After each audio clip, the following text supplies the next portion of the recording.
सर्वमंगल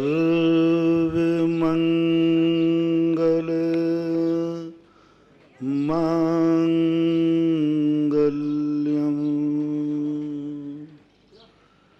सर्वकल्याण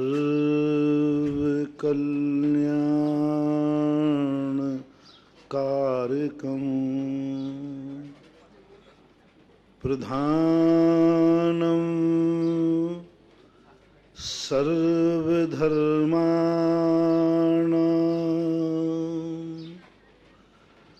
जैनं जयतु शासनं जैनं जयतु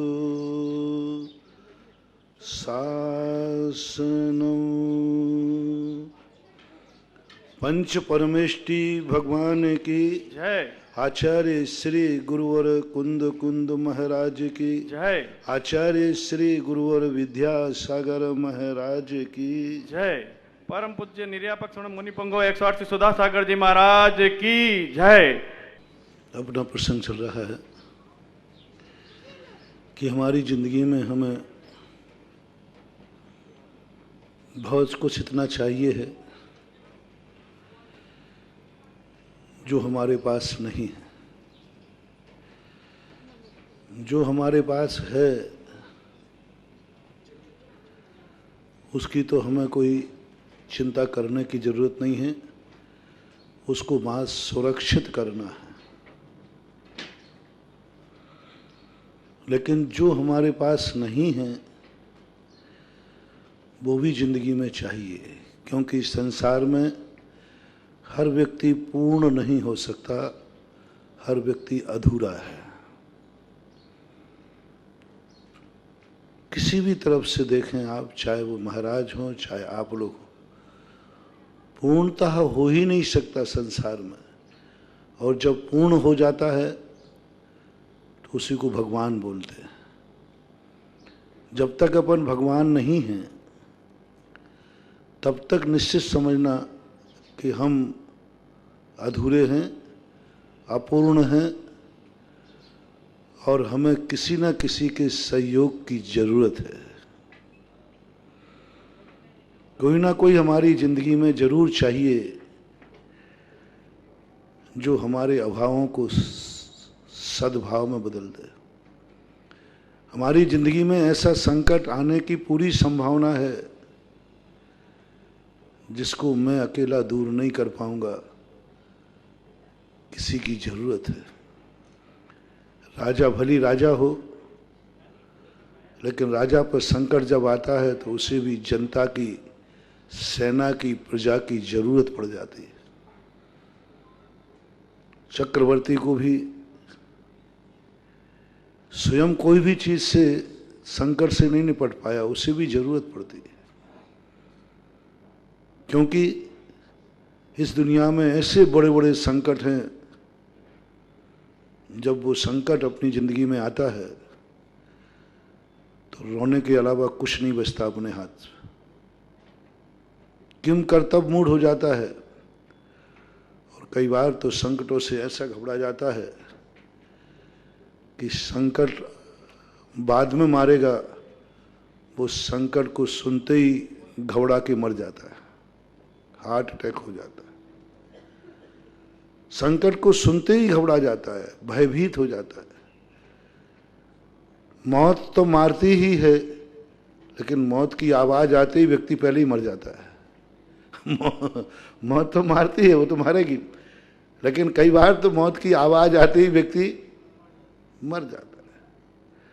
अब ऐसी स्थिति में कम से कम हम मौत को तो नहीं जीत सकते, लेकिन कम से कम मौत की आवाज को तो जीत लो। मौत से तो नहीं बच सकते, वो तो मरण को प्राप्त कराएगी, लेकिन कम से कम इतना पुरुषार्थ तो कर सकते हैं कि हम मौत की आवाज सुनकर के न मरें। हम मौत का नाम सुनते ही हमारे अंदर भय पैदा ना हो, मौत का नाम सुनते ही हमारे अंदर ऐसा कुछ ना लगे कि अभी मुझे नहीं मरना है।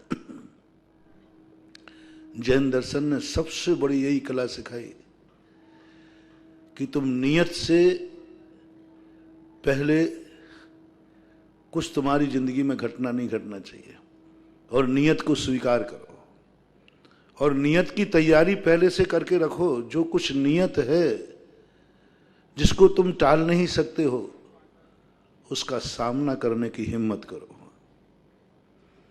जिसको हम टाल सकते हैं उसकी साधना करो,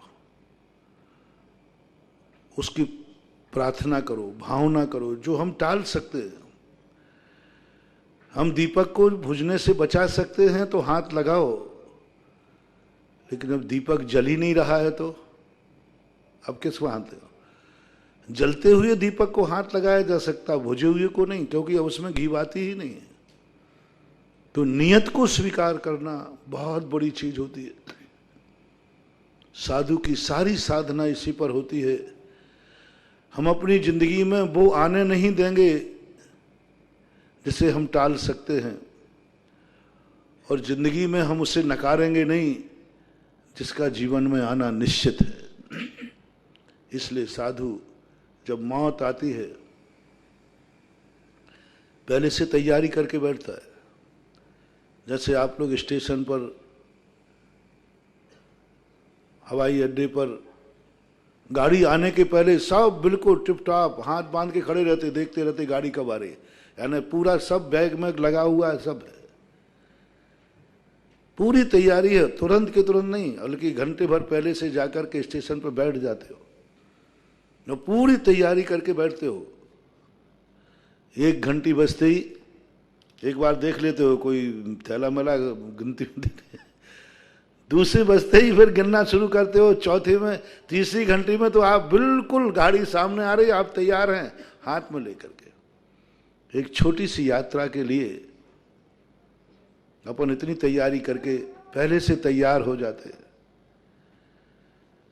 और एक तो जिंदगी की यात्रा है भव से भवांतर की, उसके लिए क्यों नहीं तैयार होकर के खड़े हो जाते हो कि आओ मैं तैयार हूं। मौत एक गाड़ी है, मौत एक प्लेन है जो हमें एक भव से दूसरे भव की यात्रा कराती है। मौत से हम बहुत डर गए, भयभीत हो गए, क्योंकि हमें वो मौत कहाँ ले जाएगी ये पता नहीं है, इसलिए डरते हैं। यदि हमारे लिए पहले से पता चल जाए कि मौत हमें फलाने स्वर्ग में फलाने विमान में ले जा रही, मैं कहता हूँ ये मौत हाउसफुल जाएगी। जो गाड़ियाँ जाती ना तुम्हारी, ट्रेन में अंदर भी घुसे हैं, ऊपर भी घुसे हैं, लोग खिड़की में से रुमाल डालेंगे, बस ये पता चल जाए कि ये ले कहाँ जाती है। एक बार मैंने चिंतन किया, मैंने कहा भाई मौत तो निश्चित है, वे डरते क्यों हैं लोग? तो आया चिंतन में कि बस इससे इतना पता करा दो मौत से। तो फिर मौत से मैंने कहा देख, तुझे मरने वाले को ढूंढना पड़ता है, तू जिसे मारती है वो रोता है, घबराता है, सब करते हैं, कोई तुझे खुशी से स्वीकार नहीं करता, और मैं तुझे सब खुशी से स्वीकार करेंगे। लोग मरने के लिए लाइन लगाएंगे, मरने के लिए, जीने के लिए नहीं। बस इतना बता देना तुम कि तू मौत मर करके ले कहाँ जाती, बस इतना खोल दे, बस इतना खोल दे। और अलग अलग ट्रेनें खड़ी कर दो, ये स्वर्ग जाएगी, ये नरक जाएगी ट्रेन, फिर देखो स्वर्ग की ट्रेन में शायद मैं ही नहीं झूल जाऊं, ये मौत मुझे मोक्ष ले जाएगी, ये मौत मुझे विधेय क्षेत्र ले जाएगी, कौन छोड़ेगा? बस पता नहीं है कि कहाँ ले जाती है, इसलिए लोग डर जाते हैं। लेकिन डरो या नहीं डरो, अनादिकाल से लोग मौत से डरते आए, लेकिन आज तक किसी की मौत रुकी नहीं, हर व्यक्ति को मरना पड़ा। तो जो नियत मौत आती है, समझदार व्यक्ति उसके पहले ही सब तैयारी कर लेता है, सब बांध बूंद करके बराबर कर लेता है। इसी का नाम है संलेखना, इसी का नाम है समाधि। पहले से 12 साल पहले से, कोई 12 साल, कोई 11 महीने, कोई कितने, कोई एक, कम से कम घंटे भर पहले तो अपनी मौत को पूरी तैयारी करके रखो कि मैं मौत के लिए तैयार हूं। लाखों वर्षों तक जीऊं या मृत्यु आज ही, बस इसकी साधना करना है। बड़ा मजा है, आनंद ही आनंद है। मरना है नहीं और मरने से डरना है नहीं, बस दो ही चीजें हैं। मरना नहीं है अपन को, मरने के लिए थोड़ी जन्म लिया है, पूरी एक एक मिनट जीना है। संसार में सबसे ज्यादा अपनी जिंदगी से मोह होता है किसी को तो धर्मात्मा को, साधु को। जिन जिन कारणों से उम्र कम होती है, साधु उन सबको छोड़ देता है। क्यों? मेरा एक एक मिनट कीमती है। एक मिनट भी हम ज्यादा जिंदा रह जाएंगे, हमारा बहुत बड़ा कल्याण हो जाएगा। एक मिनट, साधु अपना एक एक मिनट बचाता है। ऐसे कोई भी कार्य नहीं करता जिसमें आयु कर्म की उदीर्णा हो जाए। शास्त्रों में पढ़ लिए किन किन कारणों से आयु का क्षय होता है, उदीर्णा होती है। उन कारणों को सबको त्याग देता है। अपनी जिंदगी से सबसे ज्यादा राग होता है, अपनी जिंदगी का कोई मूल्यांकन सबसे ज्यादा करता है, तो उसका नाम साधु है। हम लोगों को बहुत जिंदगी से राग है, बहुत। क्यों? कीमती हूं ना। तुम लोगों को बिल्कुल भी राग नहीं हो क्योंकि तुम कौड़ी के हो ना। हाँ, अब बताओ ये कौन व्यक्ति से किस चीज की सुरक्षा की जाती है? कीमती वस्तु की,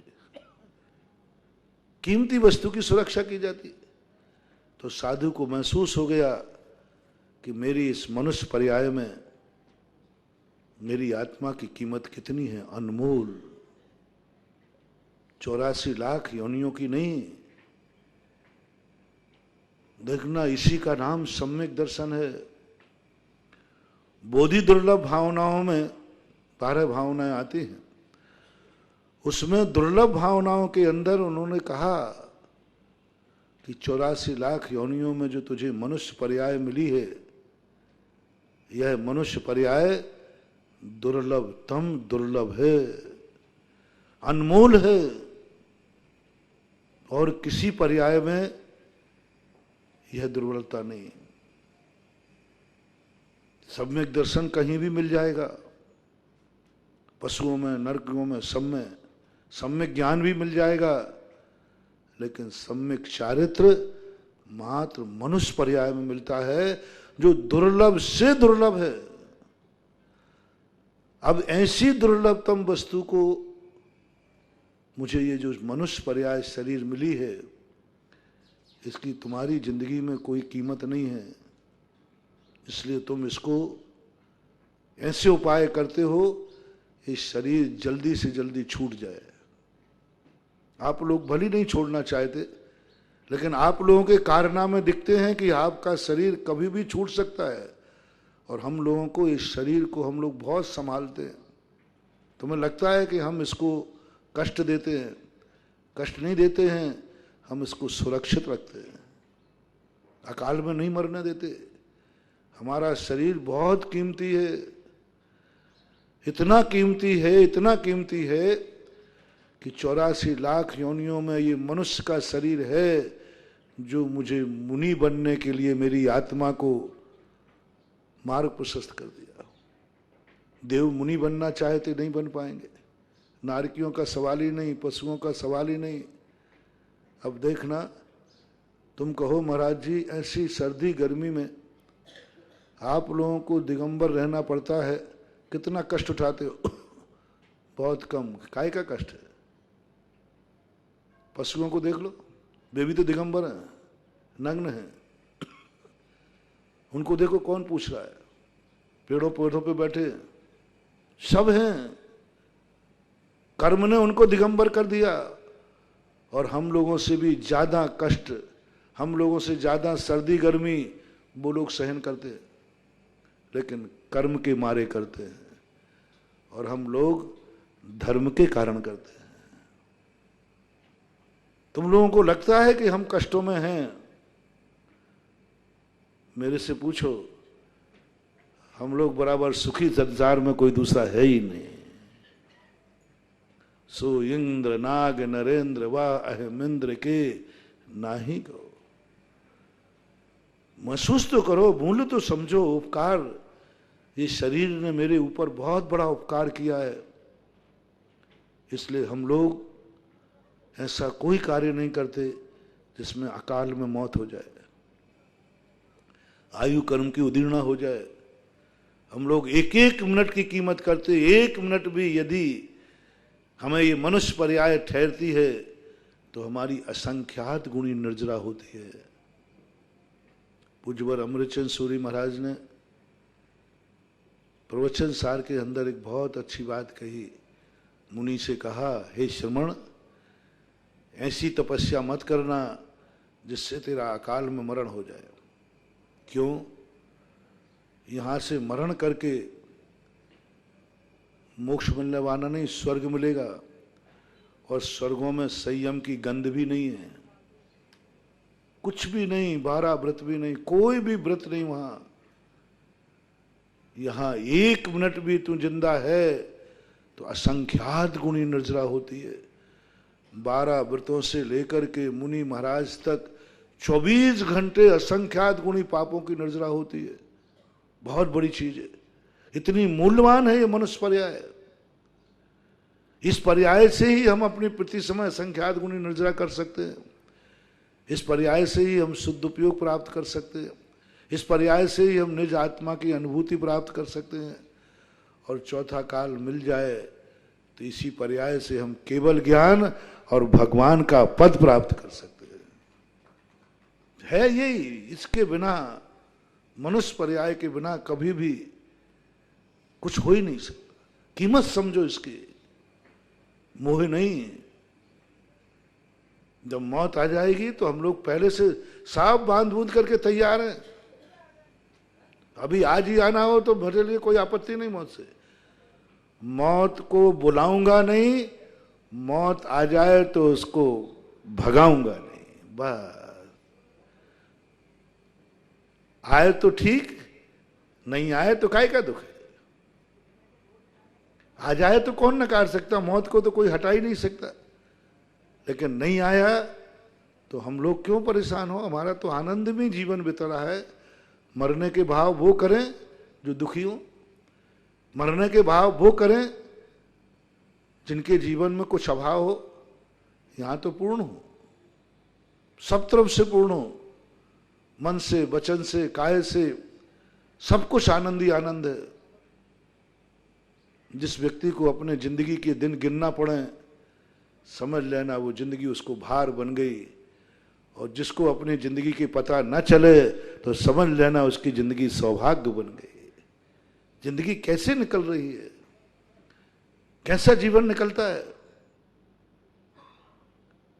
रात यदि ऐसा लगे कि रात जल्दी व्यतीत हो गई, समझ लेना वह या तो पापी था और या सबसे बड़ा पुण्यात्मा धर्मात्मा था। क्योंकि जैसे वो ध्यान में बैठेगा पता ही नहीं चलेगा कि जिंदगी कैसे निकली, रात कैसे निकली, दिन कैसे निकली। थोड़ी सी कला सीखना है। इसलिए नियत को स्वीकार करना सीखो। नियत से डरो मत। नियत जब आवे तुम्हारी पहले से तैयारी रहना चाहिए, मैं तैयार हूं। एक दूसरे गांव जाने के लिए आप इतनी तैयारी करते हैं, भवांतर जाने के लिए मौत को एक गाड़ी मान लो कि मौत हमारा दुख देने नहीं आई है, वह हमें क्षेत्र से क्षेत्रांतर करना चाहती है। उसका मूल्य यदि हम समझ लेंगे तो फिर घबराहट नहीं होगी। हमें मौत को नहीं जीतना है, हमें अकाल मौत से बचना है। हमें मौत से नहीं डरना है, हमें अकाल मौत से डरना है। हमें मौत से नहीं डरना है, लेकिन हमें मौत को बुलाने के साधन अपने साथ नहीं जुटाना है। और आप लोग 24 घंटे, आपकी जिंदगी की कोई कीमत नहीं है आपकी दृष्टि में। शास्त्रों की दृष्टि में तो है, हम लोगों की दृष्टि में तो है, लेकिन आपको अपनी जिंदगी की खुद की कीमत नहीं है। इसलिए आप लोग हमेशा ऐसे उपाय करते रहते हैं जिसमें आयु कर्म की उदीर्णा होती है। हर व्यक्ति अपनी जिंदगी के 10-5 साल व्यर्थ में गंवाता है, पहले मरता है। 90.99 आप तो 99.99 ले लीजिए, पूरी जिंदगी कोई नहीं जीता। सबको 10-5 साल की जिंदगी तो हर व्यक्ति कम करके जीता है नियम से, क्योंकि तुम्हारे कार्य ही ऐसे हैं। और जो जितने नशेखोर होते हैं ना, ये तो अपनी जिंदगी के 10-5 साल तो नियम से, एक बीड़ी सिगरेट पीने वाला व्यक्ति 3 मिनट की आयु कम करता है। गुटखा खाने वाला, शराब पीने वाला, बीड़ी सिगरेट, जितने भी नशे हैं, एक बार के सेवन में 3 मिनट की आयु कम होती है।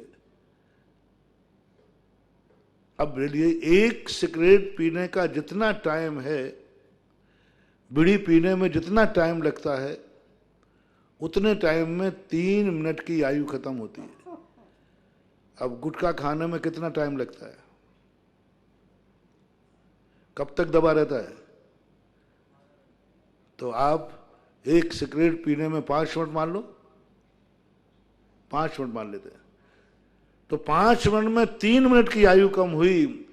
और जो 12 घंटे गुटखा दबा के रहा, तो 36 मिनट की आयु उसने एक दिन में खत्म कर दी। शराब पीने वाला व्यक्ति प्रतिदिन कम से कम वो 30-40 मिनट की आयु कम करता है, उदीर्ण करता है। क्योंकि जब शराब अंदर जाती है, नशा अंदर जाता है, तो एक उत्तेजना बढ़ती है, ब्लड सर्कुलेशन तेज हो जाता है। ये जो रिलैक्स महसूस करते हैं वो कुछ नहीं बंधु, ब्लड जो होता है वो तेजी से रफ्तार पकड़ लेता है, और जैसी उत्तेजना बढ़ती है तो उसको लगता है कि उसको बहुत शांति मिली है। आपने माइंड फ्रेश नहीं है आपका, तो कहते चलो चाय पी लेते। चाय कुछ नहीं करती।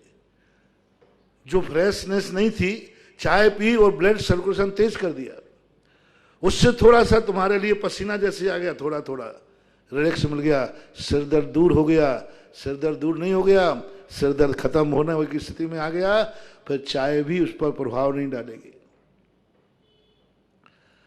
यानी एक व्यक्ति, नशे करने वाला व्यक्ति कितने अपनी आयु क्षय करता है। 10 सिगरेट पीने वाला 30 दिन आयु कम कर दी दिन भर के अंदर। यानी पर डे की आध घंटे की आयु हर नशेला वाला खर्च कर रहा है, नष्ट कर रहा है आध घंटे की। एक महीने में कितने हो गए? 15 घंटे। साल भर के लगा लो, 15 में 12 का गुणा करो, 180 घंटे साल भर के, 50 साल के लगा लो, कितने घंटे? 50 साल के लगा लो और 100 साल के लगा लो, 50 साल तो लगा ही लो। 50 साल के घंटे लगा लीजिए। एक घंटे में, एक दिन में आध घंटे हैं, एक महीने में 15 घंटे, 15 घंटे एक महीने, साल भर के 180 घंटे लगभग, तो 50 साल के 2000 घंटे, 9000 घंटे हर नशेड़ा अपनी आयु कम कर रहा है। अब 9000 घंटे में कितने वर्ष हो जाएंगे आप लगा लो। 9000 घंटे में पहले दिन निकाल लो, 12 का भाग दे दो। रात को अपन ने गिना नहीं है, 12 का भाग दे दो 9000 में है। 1 वर्ष आयु उसने कम की। अब 1 वर्ष आयु की कीमत कितनी है? कोई डॉक्टर कहे कि तुम्हें मैं 1 वर्ष जिंदा रखूंगा, तो कितने रुपया में आप 1 वर्ष ले लोगे? 1 वर्ष में आपको जिंदा रखने का डॉक्टर कह रहा है, तो 1 वर्ष जिंदा रखने वाला इंजेक्शन आप कितने रुपए में ले लोगे? अपने लिए, अपने बेटे के लिए, अपने परिवार के लिए। मान लो कोई व्यक्ति कहे आपका बेटा 1 वर्ष जिंदा रह सकता है, और तो कितने रुपया खर्च करने के तैयार हो? करोड़ों खर्च कर दोगे। और 1 वर्ष की उम्र तुमने यूं गंवा दी। इसी प्रकार जो 24 घंटे टेंशन करते हैं, गृहस्थी बनते हैं, गृहस्थ कभी भी अपनी पूरी आयु नहीं जी सकता तीर्थंकरों को छोड़ करके, क्योंकि पंचेंद्रियों के विषयों में भी आयु कर्म की उदीर्णा होती है। टेंशन, क्रोध जब भी करता है आयु कर्म की उदीर्णा होती है। तो जैन दर्शन कहता है और कोई पुरुषार्थ करो या नहीं करो, मौत से बचो या नहीं बचो, लेकिन जो तुम्हारे गलत कार्यों से आयु कर्म का नष्ट होता है उसको तुम बचा लो तो तुम्हारा सबसे बड़ा संयम माना जाता है। वो 1 वर्ष बचाने के लिए साधना करना है, उस 1 वर्ष बचाने के लिए तुमसे त्याग कराते, उस 1 वर्ष बचाने के लिए हम लोग जाकर जब बाहर को जाते हैं तो कहते हैं कोई नशा तो नहीं करते। नशा त्याग देने से कोई धर्मात्मा नहीं हो जाता, नशा त्याग करने से कोई मोक्ष नहीं मिल जाएगा। नशा त्याग करने से 1 वर्ष की जिंदगी मिल जाएगी, 1 वर्ष की जिंदगी मिल जाएगी, बढ़ जाएगा 1 वर्ष। तो ऐसी तैयारी करके व्यक्ति जब मौत के समय आता है तो सब तैयार रहता है, मैं तैयार हूं, क्योंकि वो नियत है। इसलिए जब अपन नियत कर चुके हैं कि हमारी जिंदगी में हमें किसी ना किसी की जरूरत जरूर पड़ेगी, हमारे पास जिंदगी जीने के लिए पूरा मटेरियल नहीं है, कोई के पास नहीं। तीर्थंकर को छोड़ करके दुनिया का एक भी व्यक्ति ऐसा नहीं है जो जितनी जिंदगी लेके आया हो वो अपना खुद का पूर्व भव से उतना हिसाब लेके आया। अब पूरी जिंदगी में उसे किसी की जरूरत नहीं पड़ेगी, कोई नहीं। एक गणधर परमिष्ठी होते हैं, दीक्षा के बाद तो ऐसा पुण्य बांध लेते हैं कि जिंदगी में उन्हें किसी की जरूरत नहीं पड़ती संसारी प्राणी की, लेकिन उन्हें भी भगवान की जरूरत पड़ती है, क्योंकि उनके पास भी इतना बड़ा ज्ञान नहीं होता जो उनकी हर समस्या का समाधान कर दे। गणधर परमिष्ठी 63 रिद्धिधारी, विपुलमति मना पर ज्ञान, परमावधि सर्वावधि ज्ञान, उनका ज्ञान भी बौना है। 60,000 प्रश्न करते हैं गणधर परमेष्ठी भगवान से, और 24 घंटे जब भी उनका प्रवचन होता है वो उनको भगवान की तरफ आंख जोड़ करके बैठे रहते हैं, ऐसे जैसे बिल्कुल खाली हो। है ना, गणधर परमेष्ठी को भी इस जिंदगी जीने के लिए किसी की सहारे की जरूरत है। एक निर्णय करें अपन कि इस संसार में जब भी अपन रहेंगे कभी पूर्ण नहीं हो पाएंगे, कभी पूर्ण नहीं होंगे। जिस दिन पूर्ण हो गए उस दिन हम संसार में नहीं रहेंगे, मोक्ष में रहेंगे। पाणद मधिकंताणम नानम विंदंती जे जीवा, जैसे ही वह व्यक्ति पूर्ण होगा, अपने ज्ञान घन स्वरूप होगा, परम पारणाक भाव स्थित होगा, बस उसी का नाम है भगवान दशा, भगवत दशा। अपन लोग सब अधूरे हैं हर पॉइंट पे। जिंदगी जीने को मटेरियल नहीं है, जिंदगी की समस्याएं समाधान करने की ताकत नहीं है, कोई भी नहीं, कोई भी नहीं। हमें भी ले लेना, महाराजों को, गणधर परमेष्ठी को भी ले लिया। हमें इतना भी ज्ञान नहीं है कि हम खुद के प्रश्नों को सुलझा सकें, खुद के प्रश्नों को सुलझा। गणधर परमेष्ठी स्वयं अपने प्रश्नों को नहीं सुलझा पा रहे हैं, भगवान की जरूरत पड़ गई उनको। क्या बात है, कैसी जिंदगी अपनी। हम दूसरों के प्रश्नों के जवाब दे रहे हैं, अंधों में काने राजा वाली बात है, क्योंकि तुम्हारे प्रश्न बहुत छोटे हैं, बहुत बौने हैं। जब स्वयं के प्रश्न आ जाएं, देखो कितना कठिन है। तुम्हारे प्रश्नों का जवाब मैं दे देता हूं, लेकिन मेरे खुद के प्रश्नों का जवाब कौन देगा? जितने प्रश्न तुम्हारे पास है ना, उससे 2 प्रश्न ज्यादा मेरे पास भी है। तुम्हारे पास जितने प्रश्न हैं उससे ज्यादा प्रश्न मेरे पास हैं। मैं किससे पूछूं? ऐसा करूं, आध घंटे तुम मेरे प्रश्नों का जवाब दिया करो और आध घंटे मैं तुम्हारे दूंगा। नहीं मिलने वाला, कोई जवाब नहीं दे पाओगे तुम। मेरा जवाब देने वाला, मेरे प्रश्नों के जवाब देने वाला इस दुनिया में आज है ही नहीं। यही सबसे बड़ी बदनसीहत है पंचम काल की। पंचम काल का सबसे बड़ा निकृष्ट पाप कर्म का उदय है कि ज्ञानी व्यक्ति के स्वयं के प्रश्नों का जवाब देने वाला इस दुनिया में नहीं है और स्वयं में समर्थ है नहीं। जब मैंने कह दिया गणधर परमेष्ठी को भी स्वयं के प्रश्न थे जिनके समाधान वो स्वयं नहीं कर पाए। परम भावलिंगी संत प्रश्न उठता है तो आहारक पुतला का सहारा लेते, उनके मस्तिष्क से आहारक पुतला निकल जाता उनके प्रश्नों का जवाब देने वाला। एक युग था जब स्वयं के प्रश्नों का जवाब नहीं मिलता था तो आहारक रिद्धि प्रकट होकर के उनके प्रश्नों का जवाब मिल जाता था, दे देता था। एक वो युग था जब प्रश्न उठते थे तो भगवान के समोषण में समाधान हो जाता था। हम इस कलयुग में हैं जहां प्रश्न तो बराबर हैं,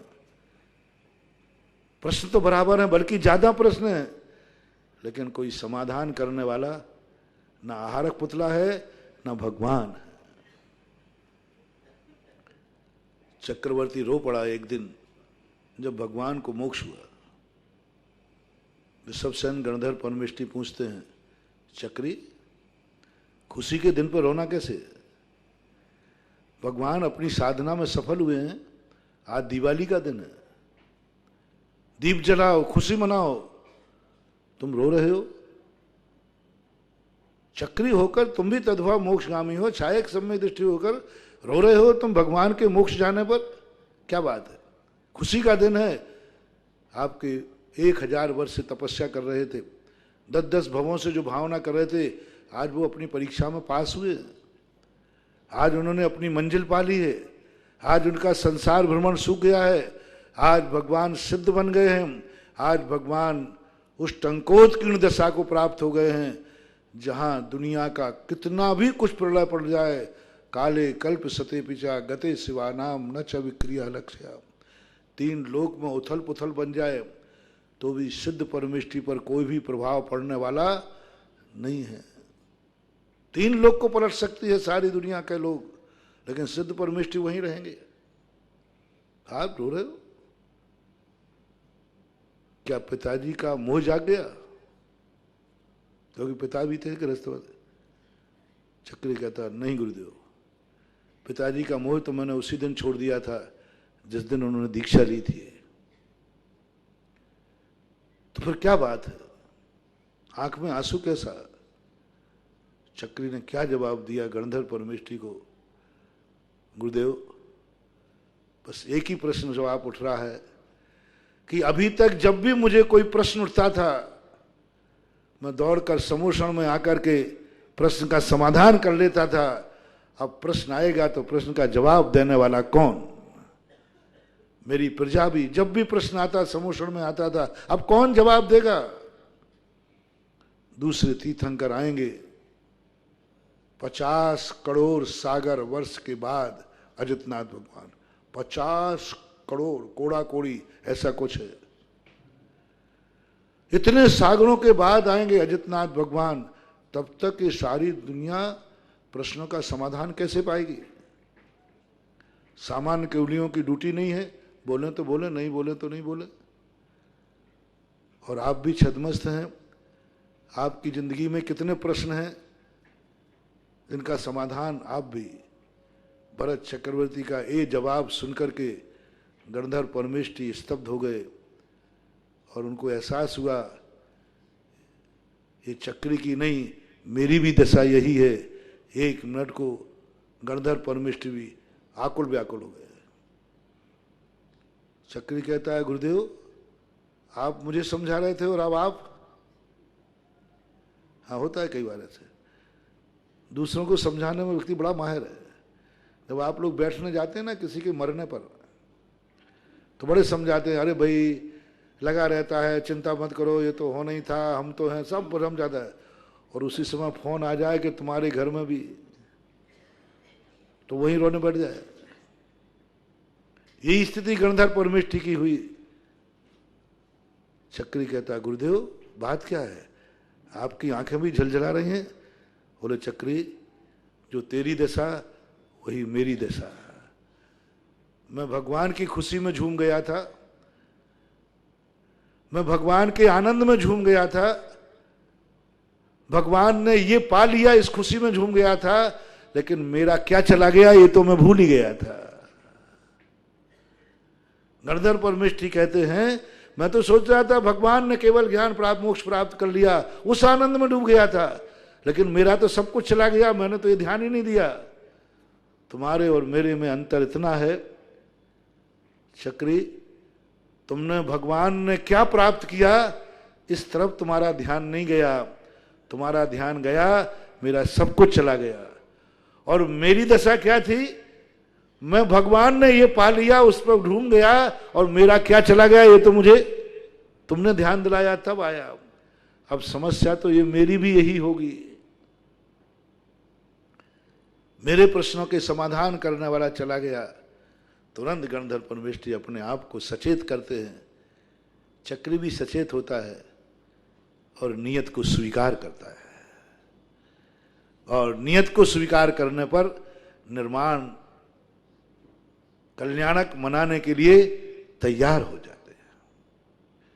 कहने का भाव ये है कि कौन है इस दुनिया में पूरा अपनी जिंदगी के स्वयं के प्रश्नों के समाधान स्वयं के पास नहीं है।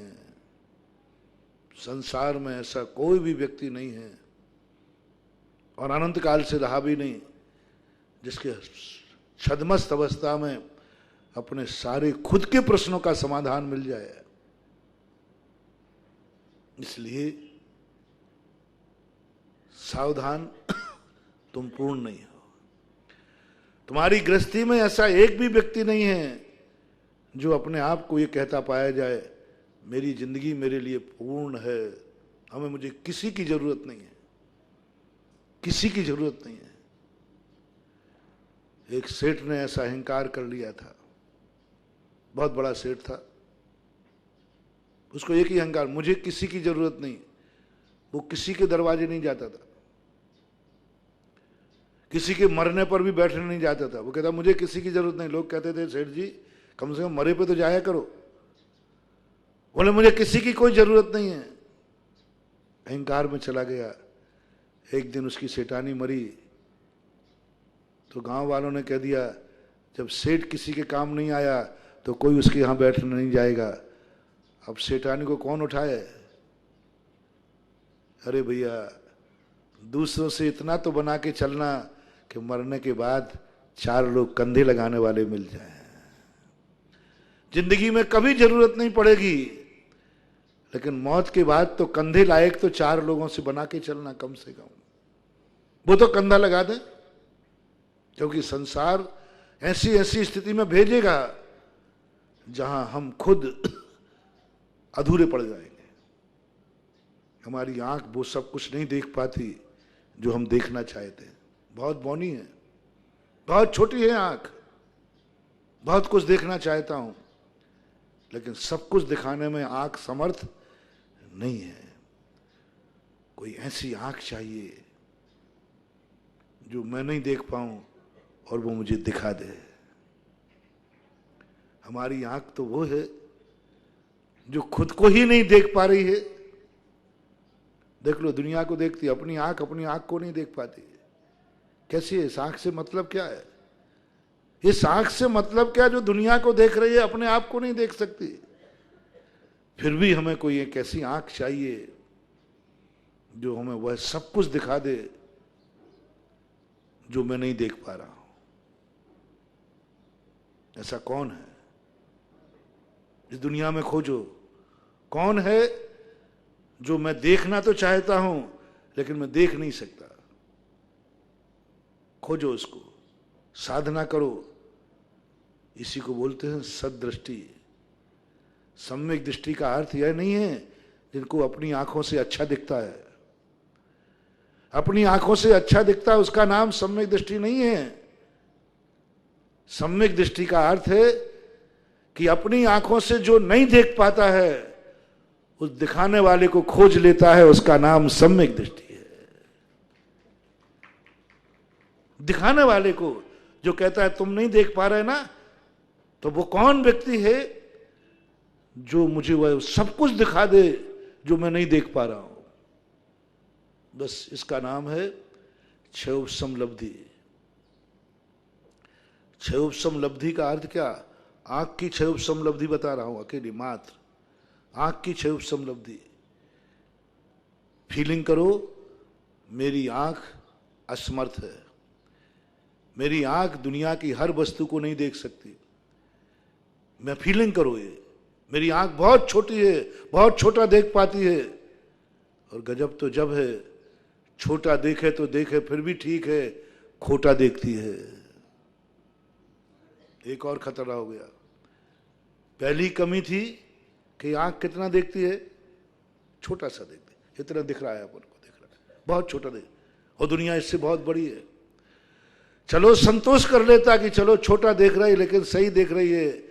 लेकिन आंख में एक गड़बड़ी और है, छोटा देखती है और खोटा देखती है, बुरा देखती है।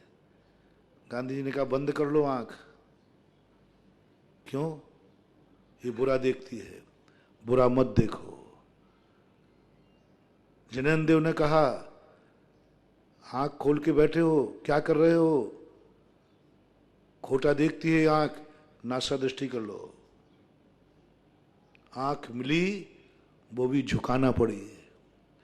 थोड़ा सा देखने की शक्ति मिली, उसमें भी मुझे झुकाना पड़ा। कम से कम आंख मिली थी तो जीवर देखने लो, कम से कम जितना देख सकता हूं उतना तो देखूं। नहीं, उतना भी मत देखना, क्योंकि ये खोटा देखती है, तुम्हें खोटा कर देगी, तुम्हारे मन को खोटा कर देगी, तुम्हारे ज्ञान को खोटा कर देगी, तुम्हारी सारी जिंदगी खोटी कर देगी। इसलिए इस आंख जो दिखाए वह मत देखना, क्योंकि ये खोटा देखती है। संसारी व्यक्ति की आंख, आपसे पूछना चाहता हूं, प्रैक्टिकल करना, शेयर करें। 24 घंटे में आपकी आंख कितना चोखा, कितना खोटा देखती है? आप खुद अपनी अपना हिसाब लगाएं, आप लोग खास तौर से लगाएं, कितना खोटा है और कितना चोखा देखती है। 24 घंटे में यदि आपको एक दिन आंख का बही खाता बनाया जाए कि आज 24 घंटे में तुमने कितना खोटा देखा, कितना चोखा देखा, तो कौन सा पन्ना ज्यादा में आएगा? थोड़ा जोर से बोलो भाई। खोटा आएगा, खोटा बहुत आएगा। कभी इसने राग देखा, कभी देश देखा, कभी अच्छा देखा, कभी बुरा देखा, लेकिन परमार्थ रूप कितना देखते हो? 10 मिनट को मंदिर चले आते हो, उसमें भी मंदिर में कोई तुम्हारी आंख ईमानदार नहीं, वहां भी क्या घोटाला कर दे ये भी भरोसा नहीं है। मंदिर में कितनी देर के लिए आए हो? घंटे, आध घंटे के लिए। उस पर भी तुम कह सकते हो महाराज मंदिर में मेरा आंख चोखा ही देखती है। कौन व्यक्ति है जो ये दावा करे कि मंदिर में हमारे जाते ही मेरी आंख चोखा देखती है? सब लोग अपनी अपनी गिरेबान झांके। कितने बार मंदिर में ही इस आंख ने खोटा देख लिया, इस आंख ने राग द्वेष करा दिए। इस आंख को देखने के बाद राग द्वेष हो गया मंदिर में, त्रिलोकीनाथ के सामने, त्रिलोकी राग के सामने। आप देखना, भगवान का दर्शन कर रहे हैं आप। पकड़ने का पॉइंट बता रहा हूं, अपनी आंख की बेईमानी पकड़ने का। भगवान का दर्शन आप कर रहे हैं, उसी समय कोई परिक्रमा लगा रहा है, आप वहां भगवान के दर्शन करने के लिए खड़े हुए थे या परिक्रमा लगाने वाले को देखने के लिए खड़े हुए थे? पहले तो निर्णय बताओ। हैं? आंख किस पे चली गई? मन आ गया ना, भगवान से भी कोई अच्छी चीज है। क्यों गया वहां उपयोग? भगवान से भी कोई अच्छी चीज है। यदि भगवान ही अच्छा होता तो दुनिया निकलती रहे ना, क्या फर्क पड़ने वाला है? इससे भगवान से अच्छी दुनिया में कोई चीज हो ही नहीं सकती। कितने लोग निकल जाएं, उसकी आंख भगवान से हटेगी नहीं। दृष्टा भवंत मणिमेष विलोक नियम नान्यत्र तोष मुपयाति जनस्य चक्षु। क्या बात कही पूज्यवर ने, मानतंग आचार्य महाराज ने। वो दृष्टि कब बनेगी? दुनिया में सबसे देखने योग्य यदि मुद्रा है तो प्रभु तेरी मुद्रा है। भगवान को दर्शन करने जब जाएं, एक अंदर की ऐसी आवाज, अनुभूति है कि भगवान तेरी मुद्रा के अलावा कोई दुनिया में मुझे देखने की नहीं। स्वप्नांत रेपि न कदाचित वीक्षितोसि। अब मैं कभी जिंदगी में दूसरी मुद्रा को देखने का मन ही नहीं करेगा, क्योंकि इससे अच्छी मुद्रा दूसरी है ही नहीं, है ही नहीं, दुनिया में है ही नहीं कहीं। और जब आंख घटिया चीज पर उठती है या बढ़िया चीज पर? आप बोले, जल्दी बोले। घटिया पे नहीं कि बढ़िया? बढ़िया पे उठती है। तो भगवान के दर्शन करते करते परिक्रमा में जो आया, आंख उधर क्यों चली गई? क्यों देखी आंख में? क्यों परिणाम आया? संकल्प था, प्रभु दर्शन करने गए थे मंदिर में, परिक्रमा लगाने वाले को देखने नहीं गए थे, प्रभु का दर्शन करने गए थे। और आंख चली गई। कोई पूछे तुमसे परिक्रमा में कौन तुम्हारा दर्शन कर रहे थे, परिक्रमा कौन लगा रहा था, तुम सब बता दोगे, सब बता दोगे। और कई बार ये हो, कोई पूछे मंदिर में वेदी पे भगवान थे, बोले कहां जाएंगे, वो तो कल भी तो वहीं थे। इसकी परीक्षा बता दो, इसको भी पकड़ लूंगा चोर को। 10 लाख क्षण पर्व में जब मूर्तियों का मंजन होता ना, मंजन, और मंजन के लिए लोगों ने मूर्ति उठा ली और लोग दर्शन करके आ गए। उनसे पूछो भाई दर्शन कराए, भगवान देख रहे, भगवान कहां जाएंगे? और दर्शन करके आएगा पट्टा, चावल भी चढ़ा दिया और भगवान थे ही नहीं। भगवान तो मंजन के लिए कोई उठा के ले गया था, भगवान नहीं थे। हाँ नहीं थे। तुमने क्या देखा? जिस वेदी के नित्य दर्शन करते हो, क्या कभी देखा कि आज इसमें से एक मूर्ति कम है? कभी देखा कि आज इसमें एक मूर्ति बढ़ गई है? सैकड़ों लोग दर्शन कर जाते, तब किसी की एकाध ध्यान में आती है, इसमें से एक मूर्ति नहीं दिख रही है। वो भी उसने देखी जिसने विराजमान की थी कि मेरी मूर्ति कहां गई। समझिए, ये घटनाएं मैं जो घटती है वही बता रहा हूं। एक मंदिर में चोरी हो गई दोपहर में 11 बजे, लगभग 10:30 11 बजे। हार से लौटा तब पता चला कि मंदिर। मैंने कि भाई क्यों? महाराज जी मूर्ति चोरी। कब पता चला? बोले अभी अभी पता चला। तो मैंने कि भाई अभी पता क्यों चला? मूर्ति अभी चोरी हुई कि रात में? कि चोरी तो रात में हुई। तो मैंने कि दर्शन कितने कर गए? बोले सभी समाज कर गई। तो मैंने तूने क्यों देखा? अरे महाराज मैंने तो इसलिए देखा कि वो मूर्ति मैंने ही विराजमान की थी, इसलिए मैंने देखा कि हमारी मूर्ति कहां गई। मैंने कि गया काम से। यानी इतने लोग मंदिर में नित्य प्रतिदिन दर्शन कर गए, लेकिन किसी को खबर नहीं है कि मेरे ठाकुर जी मंदिर में है ही नहीं। और उसको दिखी तो क्योंकि वो यदि दूसरी जाती तो उसको भी पता नहीं चलता। वो तो उसको थोड़ा राग भाव से देखता था ना कि उसने मैंने बैठा ली है, इसलिए वो जाते उसी को देखता था, इसलिए पता चल गया। ये है हमारे दर्शन करने की नीयत। क्या कर्म कटेंगे? क्या निधित निकाचित कर्म कटेंगे? क्या तुम्हारे दर्शन का पुण्य बंधेगा? तुम्हें यही खबर नहीं है कि ठाकुर जी वेदी पर हैं भी कि नहीं है। क्योंकि तुम उतना एकाग्रचित्त होकर कहाँ दर्शन किए। तुम्हें ये जरूर पता है कि आज मंदिर में कौन कौन था, ये जरूर पता है कि परिक्रमा किसने लगाई थी। बंधु, उस 10 मिनट में भी आंख इतनी बेईमान, इतना खोटा कि चोखे को दे छोड़कर खोटे की तरफ उठ जाती है। इस आंख पर क्या भरोसा करो, क्या दिखाएगी मुझे वह जो मैं देखना चाहता हूं। भगवान का दर्शन उस दिन तुम मान लेना। वो भागतांबर की पंक्तियां, दृष्टा भवंत मनिमेष विलोकनीयम। हे भगवान, आप अनिमेष देखने योग्य हैं। दृष्टा अनिमेष विलोकनीयम, आप अनिमेष देखने लायक हैं। आपकी तरफ देखने के बाद मुझे अब किसी की तरफ दृष्टि उठाने का भाव नहीं आता। कितने लोग परिक्रमा लगाते रहे, तुम्हारी आंख वहां से नहीं हटना चाहिए भगवान की तरफ से। उस दिन समझ लेना तुमने देव दर्शन किया है और आंख ने कोई अच्छा कार्य किया है। ऐसे कितने दिनों के कितने क्षण मिला लूं कि मंदिर में तुम्हारा, जिंदगी में तुम्हारी आंख ने अच्छा देखा है, अच्छे को देखा है। आटे में नमक के बराबर भी दिन नहीं आएंगे।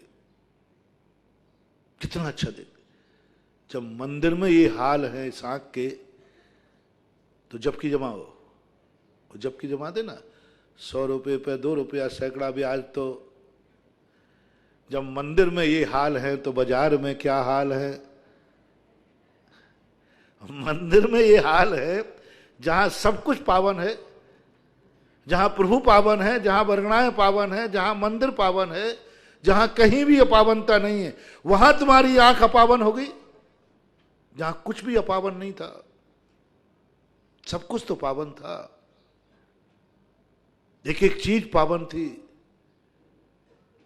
लेकिन वहां भी आंख अपावन हो गई। वहां भी आंख ने अपावन परिणाम, अपना परिणाम करा दिया। क्या है? इसलिए महावीर स्वामी ने श्रमण से कहा, इस आंख का भरोसा मत करना, इस आंख से सब कुछ मत देखना।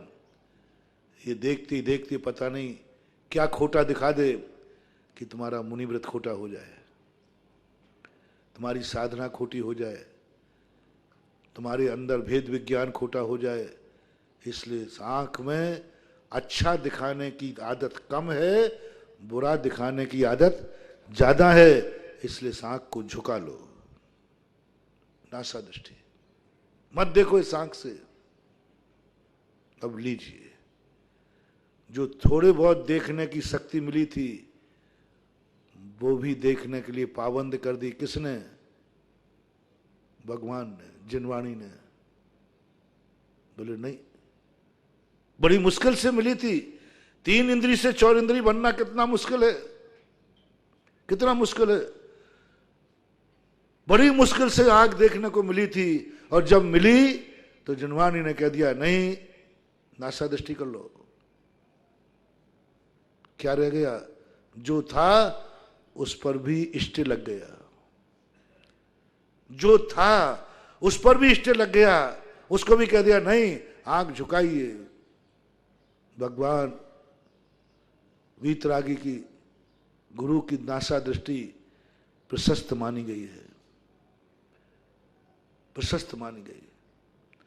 आंख तुम्हें देखने को नहीं मिली है, आंख तुम झुका लो, इंद्रिय निरोध, यही स्थिति। कानों से भी देख लीजिए आप, क्या ये फीलिंग हमें करना है? आंख का ये मत समझना कि जो सम्यक दर्शन है, क्षयोपशम लब्धि है, ये मात्र अकेले आत्मा की परिणति है। नहीं, मैं आंख का सम्यक दर्शन बता रहा हूं। क्षयोपशम लब्धि, जिस दिन तुम्हें ये फीलिंग हो जाए मेरी आंख बहुत कम देखती है, और देखती है तो खोटा देखती है, बस पहली लब्धि आंख की अनुभूति में लाओ। इसलिए मेरा मन करता है कि मैं आंख बंद कर लूं। फोड़ना नहीं है, नहीं तो तुम फोड़ लो।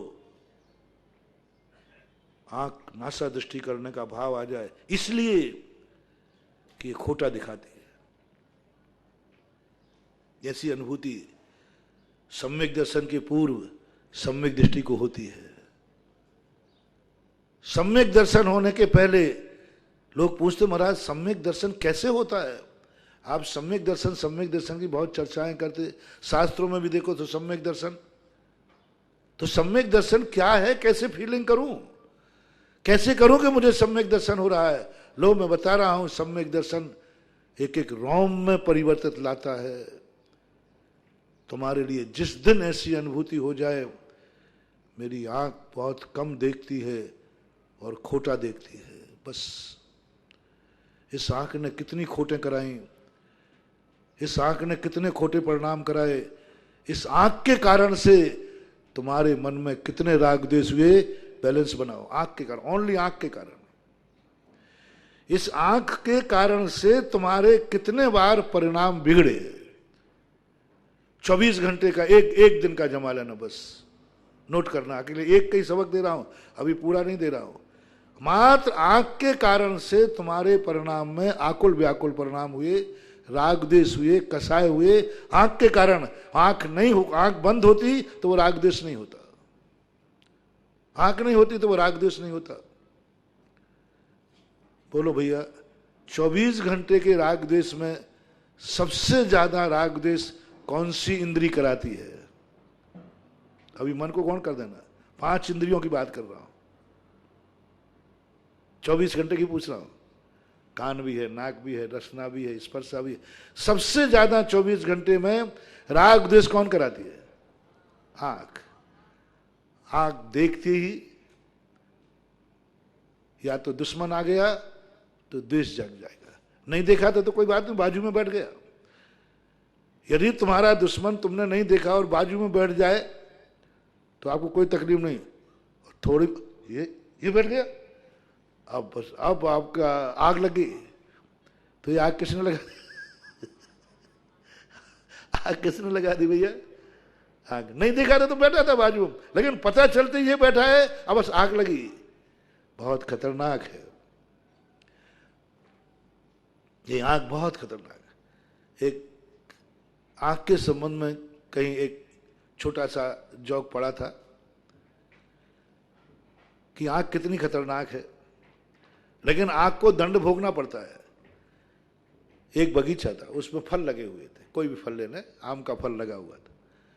तो पहले आंखों ने देखा बहुत अच्छे फल लगे हुए हैं, तो आंख से देखते ही मन बिगड़ गया कि ये आम तो मिलना चाहिए, ये फल तो मुझे मिलना चाहिए। तो आंख से कहा कि तूने ये फल देखे हैं, प्राप्त करा। तो आंख कहती है मेरा काम तो आग लगाना है, मैं कुछ करने। कई लोग होते हैं, 2 ही पालड़ी दे दिया तेल, तुम नाचो में देखो खेल, एक ऐसा मुहावरा है हिंदी के अंदर। उनको कोई मतलब नहीं है, बस हमारा तो काम इतना ही है, बस इतना ही। जैसे नारद होता था ना, नारद कभी गड़बड़ नहीं किया, नारद अखंड ब्रह्मचारी होता है। इतना बीतरागी होता है, इतना बीतरागी होता है कि संसार के हर राज दरबार के अंतापुर में नारद को जाने की छूट रहती है। गजब की व्यक्ति। नारद को कोई अंतापुर में नहीं, किसी भी समय जहां रानियां रहती हैं वहां कोई नहीं जा सकता, लेकिन नारद जा सकता था। नारियां जहां श्रृंगार करती हैं वहां कोई नहीं जा सकता, नारद जा सकता था। नारियां श्रृंगार कर रही, जहां रानी द्रौपदी श्रृंगार कर रही है, सत्यभामा श्रृंगार कर रही है, पूज्यवर जिनसेन स्वामी हरिवंश पुराण में, जहां कोई नहीं जा सकता था, द्रौपदी श्रृंगार कर रही थी, वहां नारद पहुंच गए। पाबंदी नहीं है, क्योंकि नारद की दृष्टि बहुत पवित्र और पावन होती है। उसके मन में कभी भी विकार भाव नहीं आता, कभी नहीं आता। अखंड ब्रह्मचर्य व्रत होता है उसका। राजा लोग भी इतना विश्वास है, पूरे 2.5 द्वीप के जितने राजा महाराजा हैं, मात्र एक ही व्यक्ति विश्वास करने योग्य है, वो नारद, कि इसके परिणाम कभी बिगड़ते नहीं है, बुरे विकार भाव नहीं आता उसके अंदर। सब अंतापुर में प्रवेश है, लेकिन मान का इतना भूखा रहता है कि थोड़ा सा भी कोई गड़बड़ कर दे, बस उसको ऐसी हालत कराता है। बेचारी द्रौपदी नहीं देख पाई तो उसे धात की खंड से अपहरण करा दिया। सत्यभामा के लिए रुक्मणी लाके रख दी, मात इतनी सी कसाई थी। सत्यभामा ने थोड़ा सा अपने श्रृंगार में मस्त थी तो इसको सम्मान नहीं दे पाई, नारद को उठा करके रुक्मणी को ला करके रख दिया। बोले अब तू जिंदगी भर करता रहे श्रृंगार, तेरा कोई काम का नहीं। गजब की चीज होती है। तो कुछ लोग ऐसे होते हैं जो आग लगा के जानते हैं, ऐसे ही अपनी आंख आग लगा के जानती है। इससे पूछा अब आग लगाई है तो वह फल खिला, बोले मेरे बस की बात नहीं है। तो फिर क्या करें? बोले इसके लिए तो हाथों से बोलो, हाथ ला सकते। हाथ ने कहा तोड़ तो मैं सकता हूं, वहां तक जाएगा कौन? बोले पैरों से कहो। अब देखना, एक आंख ने कितनों के हाथ जुड़वा दिए। फिर हाथ को मनाओ, फिर पैरों को मनाओ, फिर तोड़ने के बाद जैसे पैरों ने, पैर भी मान गए, हाथ भी मान गए, जाकर के आम तोड़ लिए। वो फल तोड़े, इतने में मालिक आ गया तो जम की पिटाई दी, सिर फूट गया। तो सिर कहता है मेरे क्यों फोड़ रहा हो, मैंने क्या किया? बहुत अच्छा जोक था, उसमें पूरे अंगों का घटाया था। सिर में डंडे पड़े तो सिर चिल्लाया भैया मुझे क्यों मार रहा, मैंने तो क्या किया? फिर किसने किया है? अरे यहां तक लाने वाले पैर हैं। तो पैरों को जम के डंडे पड़े, पैर टूट गए। पैर कहते भैया मुझे क्यों मार रहे हो, मुझे तो आग लगाई है। सारे हाथ पैर टूटने के बाद सब लोगों ने कहा कि भाई मेरे मत मारो, हाथ भी टूट गए, पैर भी टूट गए, सिर भी फूट गया, सब हो गया। तो ये किसने लगाई आग? बोले इन आंखों ने आग लगाई है। तो देखा तो सिर फूट रहा था, पैर टूट रहे थे, लेकिन रो रही थी आंखें। तो मारने वाले ने कहा इन आंखों को तो पहले ही से रो रही है, तो मैंने तो इनको पीटा भी नहीं, वो पहले ही से रो रही थी। तो नियत ने कहा first impression is last impression. आग जिसने लगाई थी रोना भी उसे ही पड़ेगा। अंत में घूम करके आया। शुरुआत उन्होंने की, अंत में चाहे हाथ टूटे चाहे पैर टूटे, आंसू कहां से आता है? आग को ही रोना पड़ता है। इसलिए अपनी जिंदगी कितनी छोटी है और कितनी खोटी है। एक इंद्री मात्र से आपके सामने आपकी जिंदगी की सारी कमाई रख दी कि आपकी जिंदगी कितना छोटा देखती है, उसमें भी खोटा कितना देखती है, आपको खुद अनुभव में आ रहा होगा। एक 24 घंटे में इस आंख से कितने राग देश कसाए हुए हैं। इसलिए महावीर स्वामी ने कहा ये दिखाएगी भी तो चोखा, वो आटे के नमक के बराबर भी नहीं होगा। इसलिए छोड़ो, चोखा भी छोड़ो और ध्यान में बैठ जाओ। आंख नासा दृष्टि कर लो। यह नासा दृष्टि ही तुम्हारे लिए, इंद्रिय निरोध तुम्हारे लिए जगत में पूज्य बना देगा। मांगलिक क्या है? नासा दृष्टि। वो करते ना आप, अवभाग्य मेरो उदय आयो दरस प्रभु जी को, छवि बीत रागी नगन मुद्रा दृष्टि नासा बदल। ये है, पाबंदी हो गई, जो मिला था वो भी गायब। अब कान के ऊपर थोड़ा देख ले। कान,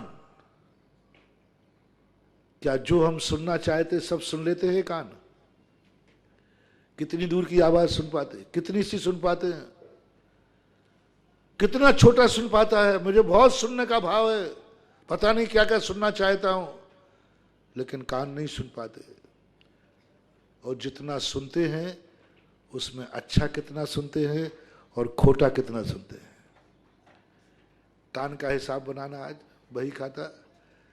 एक 24 घंटे में इस कान ने कितनी अच्छी बातें सुनी जिसमें राग द्वेष नहीं हुए हो, और कितनी खोटी बातें सुनी जिनको सुनने के बाद राग द्वेष हुए हो।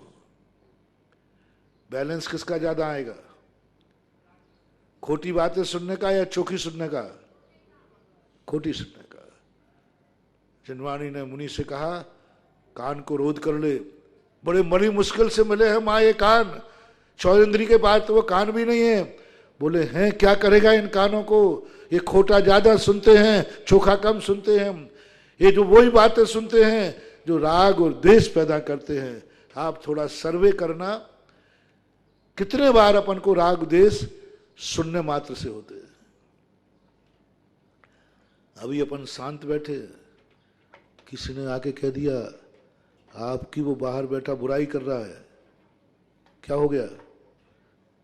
देखा मेगा कुछ नहीं, बस दो शब्दों ने, किसी ने गाली दे दी, हमें आग लगी, कान ने लगा दी आग। यदि कान ने कितनी बड़ी आग लगा दी, परसेंटेज देखना, सेकंड नंबर पर अपना 5 इंद्रियों में कान सबसे ज्यादा आग लगाता है। सुनकर के हमारे अंदर राग द्वेष का साय भाव होती है। तीसरे नंबर पर आता है रसना इंद्री का, इसको कामेंद्री भी कहते हैं। इस तीसरे नंबर पर रसना इंद्री आग लगाती है। भोजन खाने मिलता है, अच्छा बुरा कितने राग द्वेष कराती है। चौथे नंबर पर स्पर्शन इंद्री है, ये राग द्वेष कराती है। यहाँ ठीक नहीं है, यहाँ गर्मी है, यहाँ ठंडक है, ये खुरदरा है, ये कठोर है, ये मुलायम है, ये सब कुछ है। कितने बार देखो, अभी जितने बार ठंड में देखो थोड़ी सी हवा चली नहीं और अपन को राग द्वेष भाव हुए नहीं। गर्मी में ये स्पर्शन इंद्री कितने राग। अब अंत में आई नाश का विचारी है, वो भी कम नहीं है, कर्म गड़िया तो वो भी है। थोड़ा सा यदि बाजू में कोई गरीब गंदा आदमी बैठ जाए, धक्का मार दो आप, थोड़े से यदि आपका बस चले तो। नाश का इंद्री को नहीं जीतने का कितने अहित कर डालते अपन, कितने राग द्वेष कर डालते, कितनी कसाएं। तो 5 इंद्रियों से तो हमारी जिंदगी की इच्छाएं पूरी होने वाली नहीं है। हमारी इच्छाएं तो इससे भी ज्यादा बड़ी है। बुरे आदमी की नहीं कह रहा हूं, अच्छे आदमी की बात कर रहा हूं। बुरे आदमी की इच्छाओं की बात नहीं कर रहा हूं मैं तो अच्छे आदमी की इच्छा की बात कर रहा हूं, सम्यक दृष्टि की इच्छा की बात कर रहा हूं। सम्यक दर्शन होने के पहले की भूमिका बता रहा हूं। तो कभी आपको ये महसूस हुआ, 5 इंद्रियों में लगाओ, जैसा मैंने नेत्र का लगाया, कभी कानों का हुआ, ये कान खोटा ज्यादा सुनते हैं, खोट पैदा कराते हैं। रसना खोटा ज्यादा चखती है, राग द्वेष कराती है। ये ना 5 इंद्रियां मुझे राग द्वेष कराने की तरफ ज्यादा ले जाती हैं, वीतरागता की तरफ कम ले जाती हैं।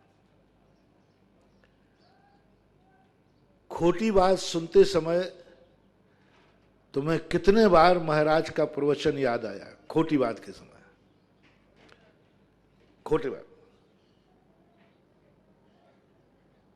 जैसे आंखों में बताया था ना, खोटा देखते समय चोखी की स्मृति कितने बार आती है, और चोखा देखते समय खोटे की स्मृति कितने बार आती है। मन का और देख लेना थोड़ा, मन का और। कितने बार तुम माला फेरने बैठे, पूजा करने बैठे, तो खोटी बात मन में आती है, और कितने बार तुम खोटा देखने बैठे हो और चोखी बात याद आती है। मंदिर में घर की बात कितने बार याद आती है, और घर में मंदिर कितने बार याद आता है, कितने बार। माला फेरते समय मन बाजार में कितना जाता है, और बाजार में जब तुम रहते हो तो माला कितने बार याद आती है, इतना बता दो बस। माला फेरते समय बाजार में मन कितने बार गया, और बाजार में घूमते समय माला में कितने बार मन आया? नहीं आया। है ना, ये मन भी अपना नहीं है। मन भी चोखे कार्य में खोटे विचार लाएगा, खोटे कार्य में चोखे विचार नहीं लाता है। जब चोखा कार्य करेंगे ना, तब खोटे विचार आएंगे, और जब खोटा कार्य करेंगे तब है।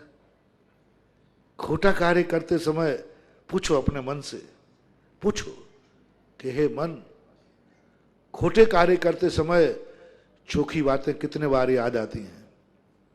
आप क्या क्या खोटा करते हैं, उस समय आप पॉइंट करना, चोखी बात कितनी याद आएगी, कितनी बार याद आएगी आपको खोटा कार्य करते समय। और चोखा कार्य करते समय खोटी बातें कितनी याद आती हैं, समझ में आ रहा ना? बस यही फीलिंग, यही अनुभूति का नाम क्षयोपशम सम्यक दर्शन, क्षयोपशम लब्धि है। व्यक्ति अंदर अंदर बैठे छटपटाता है चोखी बात में खोटी बात है, खोटे बात में चोखी बात नहीं आई, ये अंदर उसके मन में ऐसी फीलिंग हो जाती है कि वो अंदर अंदर अंतो अंतो डज्जम्मी, ऐसी अनुभूति कभी तुम्हें हो, समझ लेना तुम्हें क्षयोपशम लब्धि हो गई है। फीलिंग करना है। अभी ये तो मुझे पक्का है कि तुम इतना भी नहीं जीत पाओगे कि चोखे समय चोखे ही भाव आए, खोटे समय चोखे भाव आ जाए। अभी मात्र सम्यक दर्शन प्राप्त नहीं कराया, अभी आपको फीलिंग मात्र करना है, अंदर की फीलिंग कि मेरी जिंदगी में मुझे अनुभव में आ गया मेरा सब कुछ खोटा है, मन भी खोटा, आंख भी खोटी, कान भी खोटी, रचना भी खोटी, घ्राण भी खोटी, स्पर्श खोटी, मेरे चारों तरफ खोट ही खोट है। सम्यक दर्शन के पहले व्यक्ति को अनुभूति होती है और इसी अनुभूति से पाप प्रकृतियों का अनुभाग अनंत गुणाहीन हो जाता है।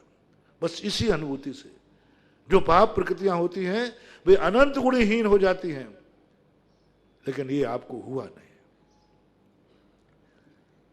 जब वह ऐसी अनुभूति से गुजरता है, सब कुछ देख लेता है, वो जो कुछ उसके पास है, आपके पास हाथ पैर हैं, 24 घंटे में खोटे काम कितने करते हैं, चोखे कितने, जिनसे राग द्वेष होता है। अब चलिए आप मकान को देख लीजिए, आप मकान में रहते हैं, खोटे काम कितने करते, चोखे कितने करते हैं, राग द्वेष बढ़ाने वाले काम कितने होते हैं घर में, और राग द्वेष हटाने वाले भाव कितने होते हैं घर में, कितने वीतरागी भाव हो पाते हैं, कितने राग द्वेष भाव हो जाते हैं। ये फीलिंग है क्षयोपशम लब्धि की, सम्यक दर्शन होने के पहले की फीलिंग कह रहा हूं। ओहो, इस घर में मैंने खोटे ही खोटे तो काम किए, 24 घंटे, कभी क्रोध, कभी मान, कभी माया, कभी लोभ, कभी राग, कभी द्वेष। परिवार क्षयोपशम लब्धि, परिवार की क्षयोपशम लब्धि, क्षयोपशम लब्धि वाला परिवार के साथ क्या व्यवहार करेगा, क्या चिंतन करेगा। ओहो, मेरे इस परिवार के साथ मैंने राग द्वेष के अलावा क्या किया। जब भी मैंने किसी को देखा या तो राग हुआ या द्वेष हुआ, कभी मेरे मन में वीतराग भाव आया ही नहीं। जिसको देखा राग द्वेष जागे, आकुलता जागी, व्याकुलता जागी, चारों तरफ स्वार्थ की गंध आने लग जाएगी तुम्हें। सुतदारा हो न सीरी सब स्वार्थ, सब कुछ क्या है ये। मैंने परिवार से भी खोटे कार्य किए, मैंने परिवार पाकर के भी राग द्वेष ही किए इनसे। माँ बाप पाए लेकिन राग द्वेष किया, बेटे पाए राग द्वेष किया, आकुल व्याकुल परिणाम किए, आत्मा में शांति तो मुझे मिली ही नहीं। यानी धन जैसा मुश्किल से मिलता है, हर व्यक्ति को नहीं मिलता, लेकिन धन मिला तो इससे भी हमने खोटे ही कार्य किए। संसार ही बढ़ाया, ऐसो आराम किया, भोग विलासिता की। जैसे जैसे धन बढ़ता गया हमारा मन पापी होता गया, हमारी इंद्रियां पापी होती रही, हमारा परिवार पापी होता गया और मैं भी पापी होता गया। विचार कर लो बंधु, धन बढ़ने पर तुम्हारे अंदर बुराई बढ़ी है, अच्छाई बढ़ी है, फैसला आपके हाथ में। जैसे जैसे आपका धन बढ़ा, आपकी जिंदगी में, आपके परिवार में बुराइयां बढ़ी हैं या अच्छाइयां बढ़ी हैं, फैसला आपके हाथ में है। मैंने तो 99% लोगों को देखा है, जिन जिन के यहां धन दौलत बढ़ी है उनके जीवन में बुराई ही बढ़ी है, सब तरफ से। मुझे पता चलता है जब मैं विहार करता हूँ, धर्मशालाओं में रुकता हूँ, तो वहाँ हमारा कई बार मन नहीं लगता, अच्छा नहीं लगता, तो पूछता हूँ कि भाई यहाँ इस धर्मशाला में क्या क्या होता है, अभी निकट में क्या हुआ। बोले 2 दिन पहले महाराज यहाँ पर नगर सेठ की बारात आई थी, समझ गया मैंने, जरूर ये धर्मशाला अब साधु के लायक नहीं रही, क्योंकि बड़े आदमी की बारात रुक गई। यानी बड़े आदमी की बारात रुकी है, अब धर्मशाला में नियम से पाप हुआ होगा, नियम से बोतलें खुली होंगी, नियम से कुछ गलत हुआ होगा, नियम बन गया। गरीब की रुकी होती तो शायद इतना गड़बड़ नहीं होता। आपसे शेयर करना चाहता हूं, आपके पास धन बढ़ता है और आप रहते हैं, ज्यादा दुर्गुण आप किनके पास देखते हैं? अमीरों का। ये गरीब को मंदिर बुलाने में मुझे 5 मिनट लगते हैं और एक अमीर को बुलाने में पूरा चतुर्मास निकल जाए तो मुश्किल हो जाए। समय आपका हो गया। अभी बहुत अच्छी बातें अपन चर्चा में ला रहे हैं और अपन ये भी समझने का प्रयास करेंगे कि हम अधूरे हैं तो उस अधूरे को कौन पूर्ण करेगा, इस संबंध में चर्चा करेंगे। आज इतना ही। महावीर भगवान है।